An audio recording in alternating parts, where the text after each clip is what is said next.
Pernah nggak sih Anda ngerasa udah sibuk banget seharian, tapi kok kayaknya nggak ada hal penting yang benar-benar kelar? Kalau iya, tenang, Anda nggak sendirian. Hari ini kita bakal bedah sebuah ide yang jujur aja cukup radikal dari buku Become Time Rich karya Lloyd J. Ross. Intinya, gimana caranya kita berhenti jadi sok sibuk dan mulai membangun kekayaan yang sesungguhnya? Nah, kita mulai dari kutipan John D. Rockefeller ini. Dia yang bekerja sepanjang hari tidak punya waktu untuk menghasilkan uang. Wow, ini kan benar-benar kebalikan dari apa yang selama ini kita percaya ya. Katanya kerja keras itu kunci sukses. Tapi gimana kalau justru kesibukan itu yang malah ngejauhin kita dari kekayaan? Ini nih ide utama yang bakal kita gali lebih dalam. Iya kan? Di zaman sekarang ini kalau ditanya apa kabar, terus jawabnya, wah lagi sibuk banget. Itu udah kayak lencana kehormatan. Tapi buku ini ngajak kita mikir ulang. Pertanyaannya tuh nusuk banget. Jangan-jangan kesibukan ini bukan tanda kita produktif, tapi malah sebuah jebakan. Jebakan yang bikin kita miskin waktu sekaligus miskin uang. Masalahnya tuh di sini. Kita sering banget salah kaprah, ngira jadwal padat itu sama dengan produktif. Padahal, seringnya itu cuma ilusi. Kesibukan itu justru bikin kita terjebak ngerjain hal-hal kecil yang nggak penting, dan akhirnya kita nggak punya waktu dan energi buat mikirin langkah-langkah besar yang beneran bisa bikin kita kaya. Oke, jadi gimana caranya biar kita bisa keluar dari jebakan ini? Nah, ini dia peta jalan kita. Kita akan bahas jebakan kesibukan, terus gimana cara mengubah pola pikir, lanjut ke hukum fokus, hukum leverage, dan terakhir, hukum prioritas. Nah, kuncinya ada di sini. Semuanya berawal dari pergeseran pola pikir. Ini bukan soal kerja lebih keras, sama sekali bukan. Tapi soal mulai menghargai waktu kita, bahkan lebih dari uang. Coba deh kita lihat bedanya. Lihat deh, ini kayak ada di dua jalan yang beda banget. Di satu sisi, ada pola pikir miskin waktu.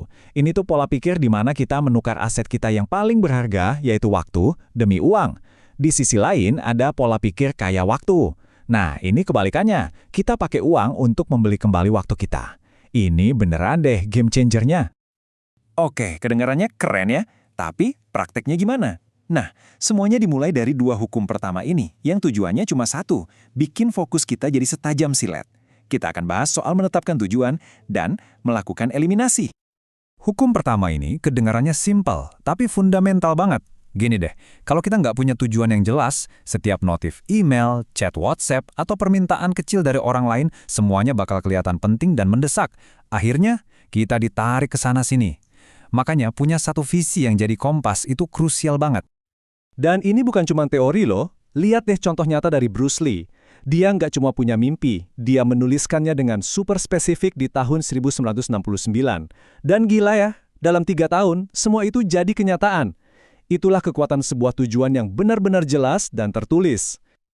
Oke, setelah kita tahu mau kemana, hukum kedua ini ngajarin sesuatu yang mungkin agak aneh. Sukses itu bukan soal nambah-nambahin kerjaan, tapi justru soal ngurangin. Bayangin deh kayak seorang pematung. Dia nggak nambahin tanah liat kan? Dia justru membuang bagian-bagian batu yang nggak perlu buat nemuin mahakarya yang tersembunyi di dalamnya. Warren Buffett punya cara yang jenius banget buat ngejelasin ini. Jadi dia pernah minta pilotnya buat nulis 25 tujuan hidup. Terus disuruh lingkarin 5 yang paling top. Nah, disinilah bagian pentingnya. Sisa 20 tujuan lainnya itu bukan buat dikerjain nanti kalau ada waktu. Justru 20 tujuan itu jadi daftar hindari sampai mati. Kenapa? Karena mereka lah yang bakal nyuri fokus kita dari 5 hal yang paling penting. Nah, eliminasi ini nggak cuma soal kerjaan, tapi juga bisa kita lakuin secara fisik. Coba deh, sekarang lihat sekeliling ruangan Anda. Barang-barang yang numpuk dan nggak kepake itu bukan cuma sampah. Itu adalah modal yang lagi tidur. Bayangin, kalau tumpukan barang itu bisa diubah jadi modal awal buat bisnis atau investasi pertama Anda. Dan sekali lagi, ini bukan cuma omong kosong. Penulis bukunya sendiri loh yang ngebuktiin. Dia mulai bisnis jutaan dolarnya yang pertama cuma dengan modal $500. Cuma segitu. Dan tahu uangnya dari mana? Dari jualin barang-barang yang udah nggak dia butuhin lagi di Facebook Marketplace. Keren kan? Oke, fokus kita udah tajam. Sekarang pertanyaannya, gimana cara melipat gandakan hasilnya tanpa harus nambah jam kerja? Nah, disinilah hukum ketiga masuk. Leverage atau daya ungkit. Ini adalah rahasia yang orang-orang kaya ngerti banget. Mereka sadar, sehari itu cuma 24 jam. Ada batasnya. Jadi, daripada kerja lebih keras, mereka mikir, gimana caranya biar setiap jam kerja mereka hasilnya bisa berlipat-lipat ganda. Kuncinya ya di daya ungkit ini. Secara umum, daya ungkit ini ada 3 jenis. Pertama, pakai keahlian orang lain. Kedua, pakai sistem dan teknologi buat otomatisasi. Dan yang ketiga, tentu aja, pakai modal alias uang untuk menghasilkan lebih banyak uang. Henry Ford tuh contoh paling gampang deh. Dia nggak sok tahu segalanya. Justru sebaliknya, dia sengaja ngumpulin orang-orang paling ahli di bidangnya. Jadi kekuatannya bukan karena dia jenius di semua hal, tapi karena dia bisa dengan cepat mengakses kejeniusan orang lain. Itu leverage. Oke, kita udah punya fokus, udah punya daya ungkit. Sekarang kita harus melindunginya. Anggap aja ini kayak benteng pertahanan. Hukum terakhir ini adalah soal gimana kita menjaga aset kita yang paling berharga, yaitu waktu, dengan cara jago menentukan prioritas dan batasan. Ada satu metode yang simpel banget, tapi udah terbukti ampuh selama lebih dari 100 tahun. Namanya metode Ivy Lee. Aturannya gampang.